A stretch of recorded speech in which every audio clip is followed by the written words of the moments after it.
यहाँ उपस्थित हुनुभएका सम्पूर्ण पत्रकारज्यूहरू र अन्य साथीभाइहरू, हाम्रो प्रमुख अतिथिज्यू पनि हुनुहुन्छ आज। राष्ट्रिय कलाकार हिरालाल भुजेलज्यू कृषि अभियन्ता पनि हुनुहुन्छ। आज हामीले यहाँ अकस्मात एउटा पत्रकार सम्मेलन गर्नु गइरहेको छौँ। रामदेव जो इन्डियन भारतीय व्यापारी, जसले नेपालमा पतञ्जलिले नै नेपाललाई टाट पल्टाएको बेलामा नेपालका सम्पूर्ण कृषि उद्यमी, आयुर्वेद औषधालयहरूलाई टाट पल्टाएको बेलामा फेरि टेलिभिजन उद्घाटन गरेको र टेलिभिजन उद्घाटन गर्दाखेरि नेपालका कुनै पनि सञ्चारका माध्यम उद्घाटन गर्दाखेरि रूप पनि नदेखाउने देशको प्रधानमन्त्री, प्रमुख दलका नेताहरू, प्रमुख नेताहरू गएर हौसला दिएको। अझ प्रधानमन्त्रीले त के चाहिन्छ सबै कुरामा सहयोग गर्न तयार छु भनेर शेरबहादुर देउवा बोलेको। प्रचण्डले रामदेवले गरेको कृषि क्रान्ति देखेको। प्रचण्डको अभियान जन्मिँदा नेपालमा 98% कृषिमा आधारित देश थियो। यति धेरै कृषक थिए, उनीहरू जन्मेपछि सबै कृषक पनि सकिए, खेतीका जग्गा पनि कटिङ भइसके। मैले अलिकति लेखेर पनि तयार गरेको छु। म आज एउटा यो सर्वोच्च अदालतको सेवा सुचारू हुनु पर्यो, एमसीसी पूर्ण रूपमा खारेज हुनु पर्यो र नागरिकता विधेयक खारेज हुनु पर्यो भनेर आमरण अनसनमा बसेको अवस्थामा भएको कारणले म बाहिर जान सकिनँ। सडकमा गएर बस्दाखेरि पनि हामीलाई प्रहरीले सिधै दमन गर्ने अनि सडकमै मारिदिने खालको चेतावनी आयो। 6 दिन खुरुखुरु प्रहरीले लछार पछार गरेर धरपकड गरेपछि सडकमा हिँड्न नसक्ने पनि भयो, हात पनि खुस्काइदियो प्रहरीले तानेर। अनि कोठामा बसेर देश हेर्दा चित्त बुझेन। यो विषयलाई हिजो बेलुका देख्ने बित्तिकै चित्त बुझेन, यो विषयलाई अहिले उठाउनुपर्छ। कसैले विषय उठान गरेपछि सबै जनता लाग्छ र यसलाई पार लगाउन सकिन्छ भनेर छोटो पत्रकार सम्मेलनको आयोजना गरिएको छ। थोरै हामीले पेपर पनि नपाएर यहीँ लेखेको यसलाई म पढेर सुनाउँछु। त्यसभन्दा पछाडि चाहिँ हाम्रो प्रमुख अतिथिज्यूले बोल्नुहुनेछ यो विषयमा। म कृषि क्रान्तिमा पनि लागि पर्नु भएको छ। आजको हाम्रो यो कार्यक्रम जनताको आयोगमा अभियानको कार्यालयमै हामीले हाम्रै तर्फबाट आयोजना गरेका छौँ। विश्वकै आयुर्वेदका जन्मदाता वेदव्यास जन्मिएको भूमि नेपाल, विश्वकै नमुना देश जहाँ विश्वको सर्वोच्च शिखर पनि यही छ। विश्वकै होचो भूमिका केचनाकल। यसको मतलब उच्च हिमाली भेगदेखि लिएर अति होचो भूभागसम्म उत्पादन हुने, अति चिसो ठाउँबाट अति गर्मी ठाउँबाटसम्म उत्पादन हुने जडीबुटी, यार्सा गुम्बादेखि तराईमा उत्पादन हुने जडीबुटीसम्म पनि हाम्रै देशमा उत्पादन हुन्छन्। र नेपालमा विगतका शासकहरूले देशमा एलोप्याथीको विकास नै नभएका बेलामा पनि यही जडीबुटी जन्य आयुर्वेदिक औषधालय उपचार पद्धतिको विकास र प्रयोग गरेर जनतालाई बचाएको प्रष्ट प्रमाण र उदाहरण थिए नरदेवी आयुर्वेद औषधालय, वैद्यनाथ जडीबुटी र जडीबुटी उत्पादन तथा प्रशोधन कम्पनी लिमिटेड जडीबुटी कोटेश्वर। यी प्रष्ट उदाहरण छन्। तर छोटो समयको कथित लोकतन्त्र र गणतन्त्रका नाममा आज ती संस्थान, औषधि उत्पादन गर्ने औषधालयहरू, जडीबुटी कम्पनीहरू पूर्ण रूपले नष्ट गर्न एकातिर यही सरकार र लोकतन्त्र लाग्यो भने अर्कोतिर देशभित्रका उत्पादकहरूलाई धाराशाही पार्दै त्यही क्षेत्रमा विदेशी व्यापारीहरूलाई, उदाहरणको लागि रामदेवको पतञ्जलि, नेपालको कृषि जडीबुटी सम्पूर्ण व्यापार, सरकारी सुविधा, जग्गा जमिन, भौतिक सुविधा सहित उपलब्ध गराइनु सम्पूर्ण नेपाली किसान, उद्योग व्यवसायी, जडीबुटी तथा आयुर्वेद कम्पनी, औषधालयहरूको लगानीमाथि ठाडो वैदेशिक तथा सरकारी प्रहार हो। त्यसैले जसको भूमि त्यसकै लगानी हुनुपर्छ र आफ्नै देशका उद्यमकर्मी, आयुर्वेद उत्पादक, किसान वर्गहरूलाई बचाउनुपर्छ भन्ने एउटा सन्देश तथा रामदेवको पतञ्जलिका उत्पादित सामानहरू मात्रै नभएर विदेशी गिरोहले खोलिने र सञ्चालन गरिने सञ्चारका माध्यम, देशको गोपनीयता, गोप्य सूचना आउट गराउन र देशवासीको लगानीमा स्थापित सञ्चारका माध्यमहरू, टेलिभिजनहरू, युट्युबहरू लगायत सबै सञ्चार माध्यमहरूलाई धाराशाही पार्दै लैजाने हुनाले अहिले नेपालमा सञ्चालित रामदेव साधुको पतञ्जलि व्यापार र टेलिभिजन जोगीको भेषमा डाकुको रूपमा प्रवेश गरेको तथ्य भएकोले यसले आयुर्वेद क्षेत्रलाई मात्रै नभएर देशको राजनैतिक, आर्थिक, व्यापारिक, औद्योगिक, सञ्चार क्षेत्र सम्पूर्ण जगतलाई प्यारालाइसिस गराई नेपालमै ध्वस्त पार्ने मुख्य खेल हो भन्ने ठम्याइरहेको छ। यति मात्र नभई विगतमै रामदेवले रु 600 अर्ब बराबरको कर छली गरेको भनेपछि आर्थिक रूपमा सरकार नै लागेर भने पनि आर्थिक रूपमा सरकार नै लागेर विदेशी व्यापारी पोस्ने र नेपाललाई कंगाल बनाउने, नेपालका कृषि उद्यमी व्यवसायीहरूलाई कंगाल बनाउने, नेपालका सञ्चार माध्यमहरूलाई कंगाल बनाउने काममा लागि परेको छ भन्ने तथ्य पुरानो कर नतिराई अहिले विदेशी व्यापारीसँग मिलेर उनीहरूलाई नै सरकारी सहयोग उपलब्ध गराउने घोषणा प्रधानमन्त्रीबाटै गरिनु, प्रचण्डद्वारा नेपाली किसान र उद्योग व्यवसायीहरूलाई लात हान्दै वास्तै नगरी रामदेव जस्तो एउटा जोगीको व्यापारीलाई, गेरु वस्त्रको व्यापारीलाई कृषि क्रान्ति चलाएको देख्नु, धन्यवाद दिनु। माधव नेपालले म नेपाली हुँ भन्ने कति पनि भावना देखाउन नसकी आफ्नो परिचय तन मन धन भारतीय व्यापारीमाथि नै सुम्पिनु, आफू भारतीय भएकै कारणले यी सबै करतुतहरू नेपाली जनताको तर्फबाट आपत्तिजनक, घृणित, निन्दनीय साथै खेदजनक छन्। अझ अर्को कुरा, रामदेवका सर्फ र साबुनले बढी केमिकल प्रयोग भएको कारण प्रयोगकर्ताहरूको हातखुट्टाको छाला खाएको तथ्यहरू 2 वर्ष पहिले पनि सार्वजनिक भइसकेपछि पनि अनुगमन, अनुसन्धान तथा कारबाहीमा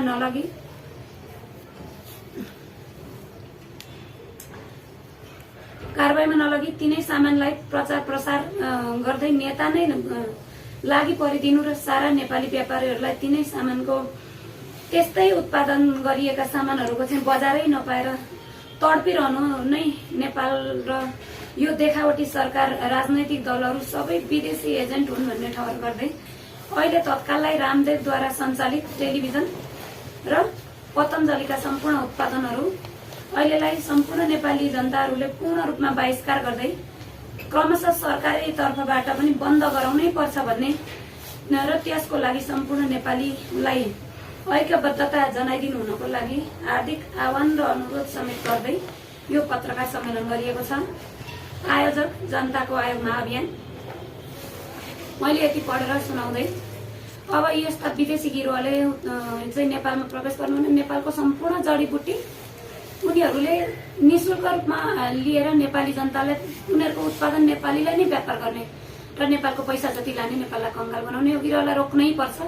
ऊ पल्केपछि अरू दुनियाँ देशका पल्किन्छन्। हाम्रा देशमा पनि छन्, विगतदेखि धेरै आयुर्वेद औषधालयहरू छन्, कम्पनीहरू छन्, कृषि व्यापारीहरू छन्। अनि हाम्रो देशको औषधि जडीबुटी हामीले नै प्रयोग गर्नुपर्छ। पैसा कमाइन्छ भने हामीले नै लगानी गरेर हामीले नै कमाउनुपर्छ। त्यस्ता व्यक्तिहरू हाम्रो देशमा हुनुहुन्छ भनेर आज अहिलेलाई म योभन्दा पछाडि हाम्रो राष्ट्रिय जनकलाकार तथा कृषिमा क्रान्ति ल्याइरहनु भएका हीराबहादुर भुजेलज्यूलाई आफ्नो भनाइहरू विषयमा हीरालाल भुजेलज्यूलाई आफ्ना भनाइहरू राखिदिनुको लागि त्यहीँबाट अनुरोध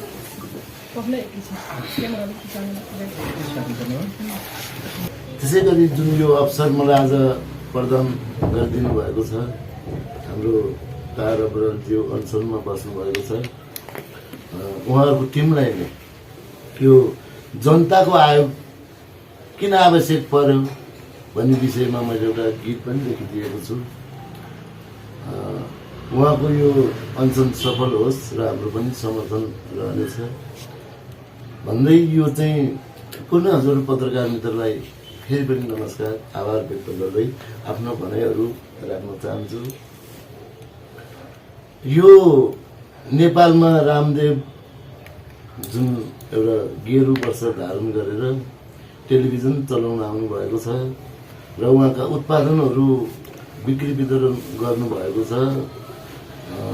मलाई नौलो लागेकै छैन। किन लागेको छैन भने हजुरको नेपालका राजनीति गर्ने नेतृत्व वर्गहरूले के गर्दो रहेछ भने त बेसकरी भारतलाई गाली गर, त त छिट्टो प्रधानमन्त्री हुन्छस् भनेर उसैले पैसा पनि दिँदो रहेछ, उसैले पैसा दिँदो रहेछ प्रचण्डलाई, उसैले पैसा दिएको रह्यो क्रान्ति गरेको। त्यस्तै शेरबहादुर देउपालाई उसैले पैसा दिएको रह्यो क्रान्ति गरेको। तपाईको जय नेपाल भन्ने शब्द भारतबाट आएको हो, जस्तो जय भारत भनिन्थ्यो त्यस्तै त्यहाँबाट आएको हो। पुलिसले भन्छ जय नेपाल, लेजुले भन्छ जय नेपाल, यसको स्टुडियो थियो विराटनगरमा। यिनीहरू भारतको पैसैबाट चल्दैन। मैले 31 वर्ष अनवरत कम्युनिस्टको आन्दोलन गर्दा 10 वर्षको उमेरदेखि कम्युनिस्ट आन्दोलन गरेँ। मलाई थाहा भयो 33 वर्ष लागेपछि 18 चोटि जेल पनि, अब पर्दा 19 चोटि हुन्छु। मैले बुझेँ नेपालमा कम्युनिस्ट छैन रहेछ। गद्दारहरू हुन्, लाल गद्दारहरू हुन्, देश लुटेराहरू हुन्। यिनीहरूले कृषि क्रान्ति गर्दैन, समवृद्धि हो, समवृद्धि हो, समृद्ध नेपाल, सुखी नेपाली होइन। त्यो शब्दजाल गरेर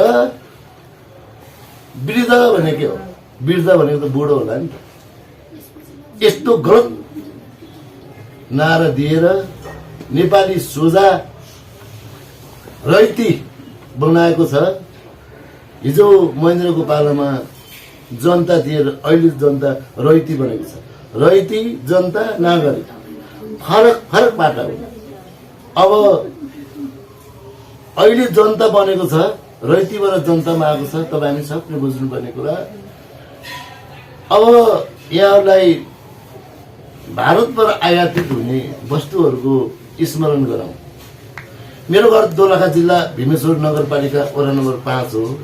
म भर्खरै घरमा गएको थिएँ, त्यहाँनिर सबको घरमा पसेको थिएँ। म त्यो चामलको बोरा बोरा थिएँ। त्यो गाउँ छोडेको मैले कति पनि भएको छैन, अहिले पनि जाने आउने गर्छु। राम्रो धान फल्ने ठाउँ हो त्यहाँ।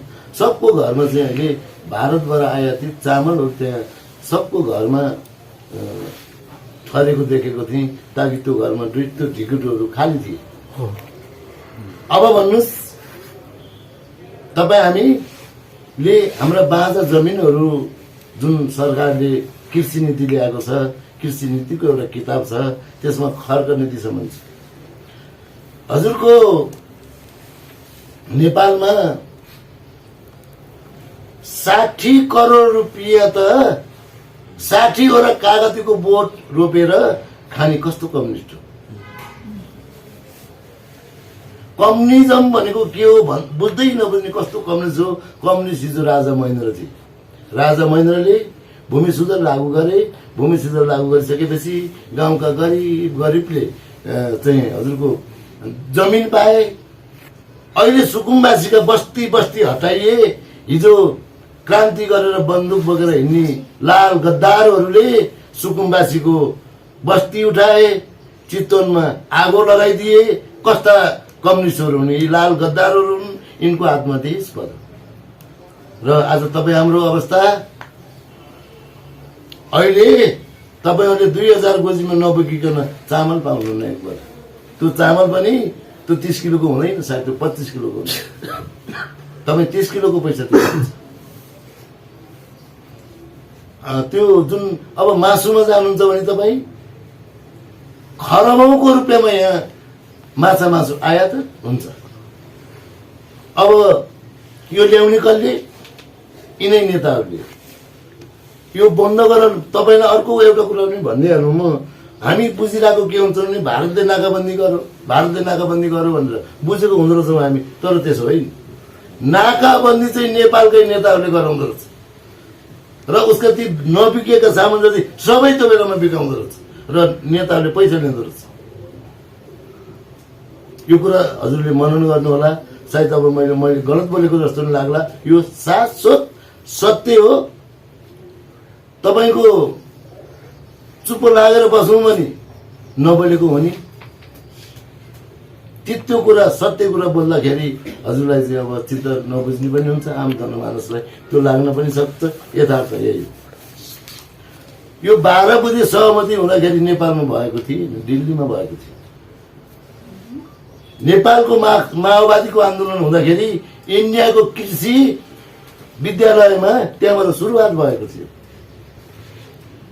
त्यसो हुँदा अब हामीले यो नेपालका विदेशी जति पनि यो कृषिका सामग्रीहरू देख्नुहुन्छ तपाईँले, त्यो ट्र्याक्टरहरू देख्नुहुन्छ, यति लुट मच्चाएको छ त्यो ट्र्याक्टर दिनुलाई। ओडामा ट्र्याक्टर छन् अहिले, त्यो ट्र्याक्टरको दाम 10,000 पनि पर्दैन, त्यसको 80,000 90,000 यस्तो लुटेर राज्यको पैसा दोहन गरिरहेको अवस्था हो। तपाईँहरू पत्रकार मित्रले हामी जस्तो यस्तो कृषि क्रान्तिमा लागेको आज मलाई यो ठुलो अवसर जोडाइदिनु भएको छ हाम्रो तारा बरालज्यूले र पत्रकार मित्रहरूले आज मलाई जुन यो अवसर दिनुभयो। म पनि टेलिभिजन नै चलाउँछु, म च्यानल एस टेलिभिजन चलाउँछु, त्यहाँ किसान आवाज भन्ने कार्यक्रम चलाउँछु।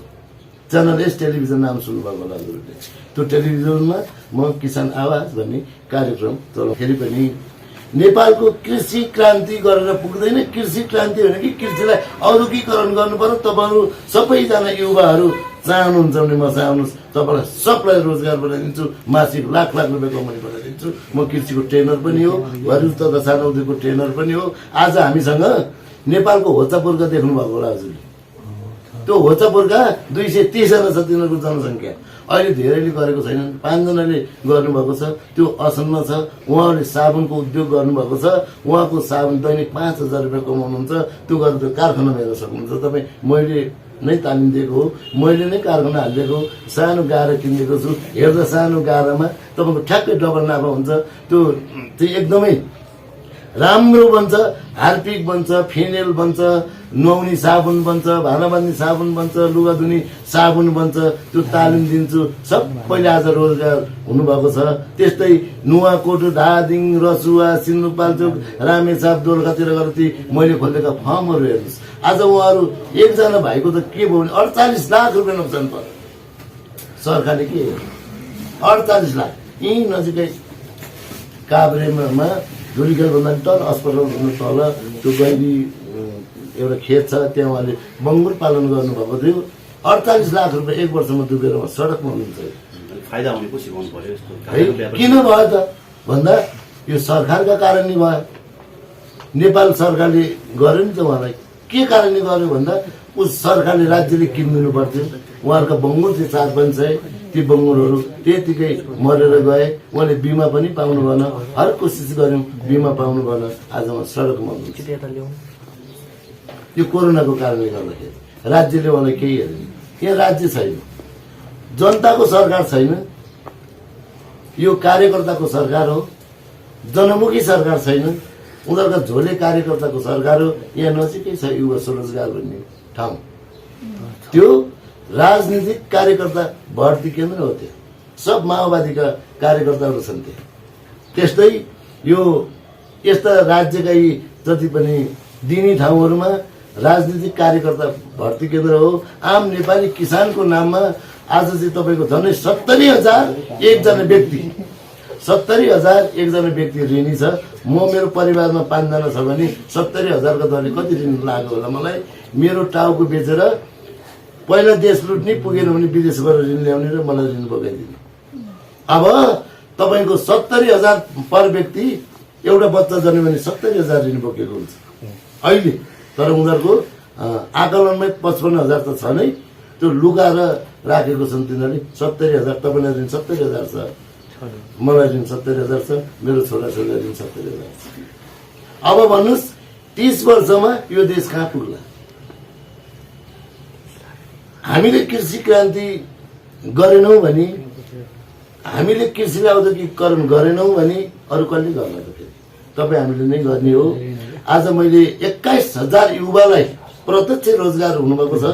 उहाँहरू लाख रुपियाँ भन्दा पनि माथि कमाउनुहुन्छ। उहाँहरूको स्थानीय स्तरमै चाहिँ सुक्री बिक्री हुन्छ, त्यस्ता तालिमहरू सञ्चालन गरेको छौँ। तपाईँहरू हेर्न जान सक्नुहुन्छ। मैले झुट्टा बोलेको जस्तो लाग्ला तपाईँहरूलाई। म खासै त्यस्तो लाइटमा आउन चाहन्न थिएँ। उहाँ हाम्रो तारा बरालज्यूले भनिहाल्नुभयो र म आज यहाँ आएको हो। यो अवसरको लागि फेरि पनि धन्यवाद।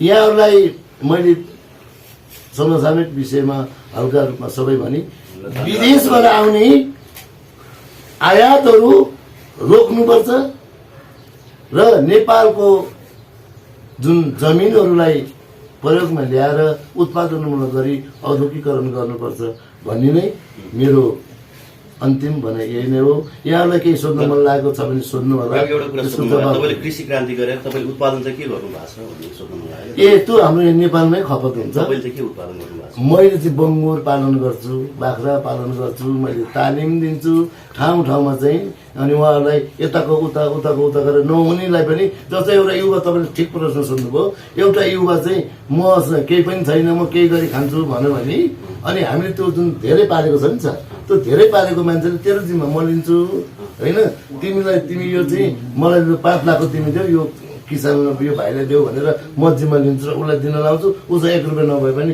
उसलाई व्यवसाय बनाइदिन्छु। म सफल भएको कारण चाहिँ एकदम राम्रो गर्नुभएको छैन। अघि तपाईँले के भन्नुभयो भने यो विदेशबाट आउने सामानहरूमा चाहिँ हामीले कटौती गर्नुपर्छ होइन, हाम्रो व्यापार घाटा बढी छ त्यो भन्दै हुनुहुन्थ्यो। त्यसमा अब त चामलको बोरा अघि होइन इन्डियाबाट आएको चाहिँ दोलखा पनि पुगेछ भन्नुभयो। अनि मलाई चाहिँ के लाग्छ भने आजकल यो लिपस्टिक सबभन्दा धेरै आउँदो रहेछ कि, सबभन्दा लकडाउनमा पनि क्रिम, खरानी यस्तो सामानहरू पनि आउँछ होइन, यस्तो पनि ब्यान गर्नु पर्यो भन्नु पर्यो नि, तपाईँले आवाज उठाउनु पर्यो नि यो। ठिक छ हजुर, यो लिपस्टिक सम्बन्धी चाहिँ मलाई थाहा थिएन। लुगाहरू टिकटकमा लुगा हेर्नु न कति पैसा हाम्रो विदेशमा छ। यो सुन्नु नि सर, यो लिपस्टिक सम्बन्धी चाहिँ मलाई त्यति ज्ञान थिएन। लिपस्टिकको अर्को कुरा सुन्नुहोस् है, लकडाउनमा सबभन्दा धेरै आयात भएको सुन्नुहुन्छ यो होइन, त्यो पनि आउँछ जोडी। सुन्नुहोस्, जो रामदेवले चलाइरहेको साबुन अहिले असलमा बिक्री लागेको छ। असलको चोकमा रामदेवको साबुन दोकानै छ। सबै ठाउँमा हरेक पसलमा किराना हामी प्रयोग गर्ने मान्छेले पनि प्रयोग गरिदिनु भएन नि। ठिक छ, तपाईँलाई धेरै धन्यवाद। ठुलो व्यापार, ठुलो विज्ञापन सरकारले साथ दिएपछि, नेपाली व्यापारीहरूलाई बजार नदिएपछि त्यसै पनि नेपाली व्यापारीहरू धराशायी भएर जानुपर्छ।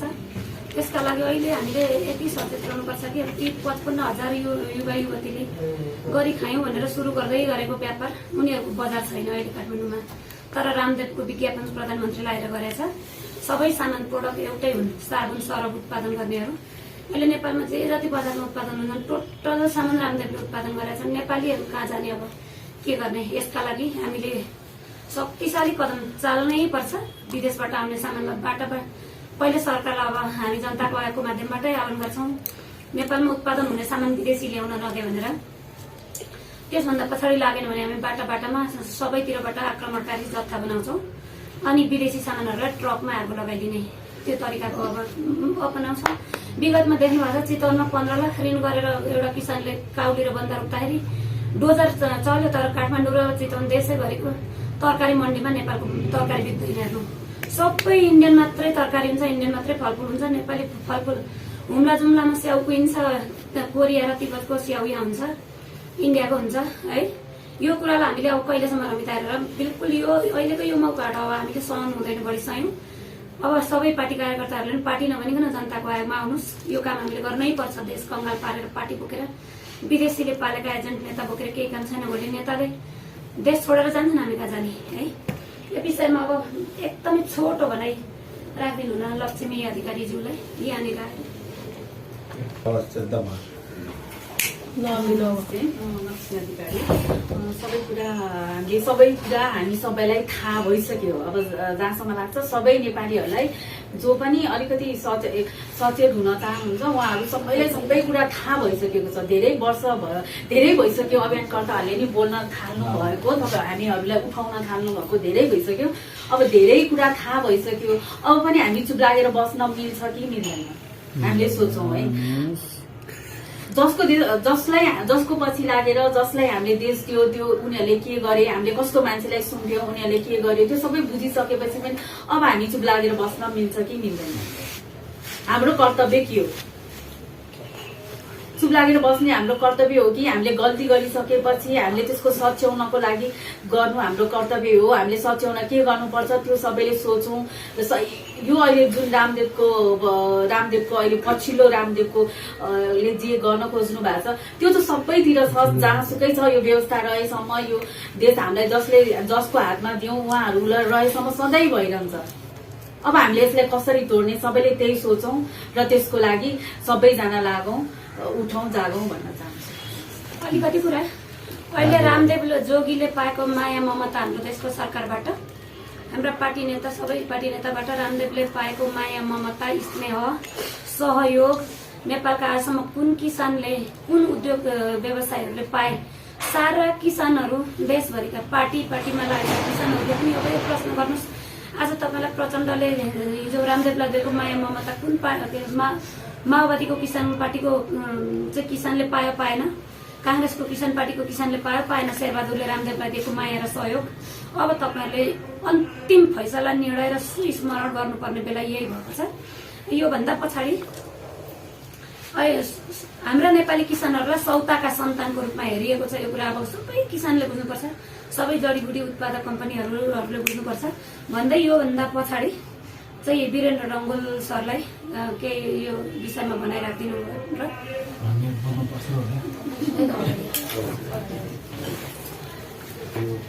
जनताको स्वतन्त्र आयोगको समस्यामा जुन हाम्रो दादाजीले चाहिँ जुन अगाम उठाउनु भएको छ हाम्रो यो जनताको स्वतन्त्र आयोगबाट पुरै समर्थन छ उहाँलाई चाहिँ जुन हाम्रो पछिल्लो समयमा उहाँले भन्नुभयो निकै कुराहरू पनि उहाँले सुनाउनु उहाँले सुन्यो सबै कुराहरूमा उहाँले पटक पटक रोडबाट उहाँले चाहिँ नि अब आन्दोलन बस्दाखेरि प्रहरी प्रशासनले हस्तक्षेप गर्दै लाँदै हुन त प्रहरी प्रशासन होइन सरकारकै हो यो नीति चाहिँ उहाँले जुन आवाज उठाउनु दिनु जस्तो कि उहाँले अझ कराइ बस्नुपर्छ मुख्य हाम्रो एजेन्डा भनेको वास्तविक भन्दा एमसिसीकै हो एमसिसीको बोर्डमा हामी बोलिरहेको छौँ अहिले होइन यो एमसिसी राख्दाखेरि पनि धेरै प्रहरी प्रशासन सिडिओ कार्यालयबाट पनि म अस्ति पनि गएँ सिडिओ कार्यालय उहाँको ठाउँको लागि चाहिँ कहाँनिर दिँदा उपयुक्त हुन्छ भन्ने कुरा हामी छलफल गर्दाखेरि सिडिओ साहब सेक्रेटरी सिडिओ साहब चाहिँ यो म भन्न सक्दिनँ एमसिसीले चाहिँ तपाईँको ठुली काण्ड रहेछ भन्ने उहाँले फर्काइदिनु निवेदन पनि हामीसँग चाहिँ गयौँ र अहिलेसम्म पनि खबर उहाँले के पनि गर्नुभएको छ हामी खबर गर्छौँ उहाँको ठाउँ पनि दिन्छु भन्नुभएको छ हामी धेरै ठाउँको लागि पनि राति 12-1 पनि घुम्यौँ हामी प्रहरी लाने तपाईँको राति अब 11-12 चाहिँ उहाँले छोडिदिनु भयो कार्यक्रम गर्दाखेरि